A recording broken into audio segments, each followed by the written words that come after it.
Hello and welcome to Cliff Reviews Art House. This time I'm reviewing the film Julie Keeps Quiet, directed by Leonardo van Dijl. This is a quietly devastating film. It deals with the abuse of power by adults in positions of authority. In this case, it's a tennis coach at an elite academy and the emotional wreckage that it leaves behind. It's a timely and necessary subject, I think, but what makes this film so powerful is the way it refuses to sensationalise or simplify. Director Leonardo van Dijl shows remarkable restraint. There are no dramatic confrontations, no arrests, no courtroom scenes, no explicit abuse.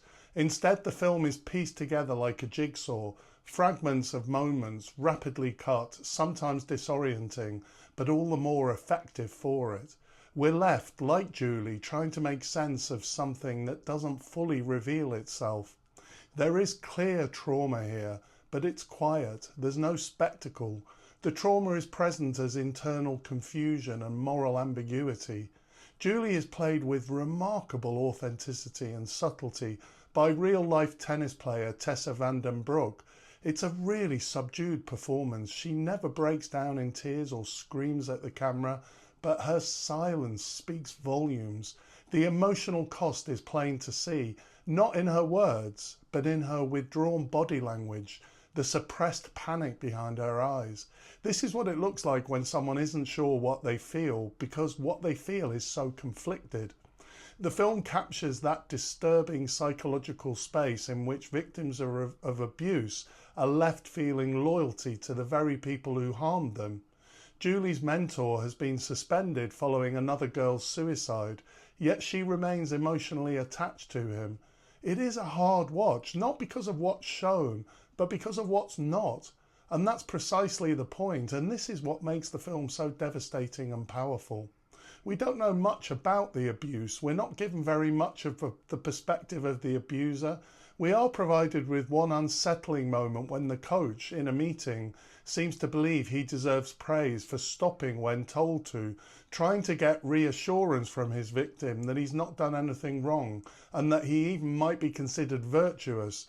I think this is really presenting the subtlety of how abuse can occur in quite subtle ways where adults are in position of power in relation to young people. Nothing dramatic happens to Julie. She plays on. The machine continues, but the damage is done and we feel it. This isn't a story of justice or resolution. It's a story of impact, the slow, quiet erosion of trust that occurs when boundaries are violated by those who should know better. There's an interesting parallel between Julie Keeps Quiet and the recent film Good One, which I also reviewed on the channel. Both are powerful precisely because they resist dramatic confrontation. Instead of spelling things out or offering catharsis, they let discomfort and ambiguity do the work.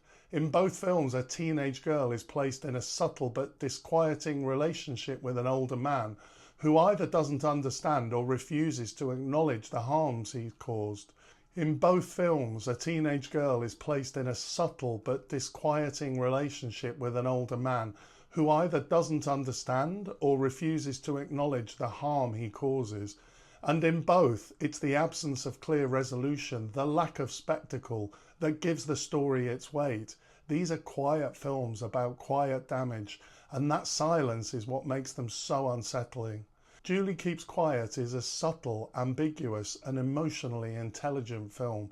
It isn't always easy to watch, but it's a powerful, important film that really leaves you thinking at the end. Highly recommended. Thanks for watching, and I'll see you next time.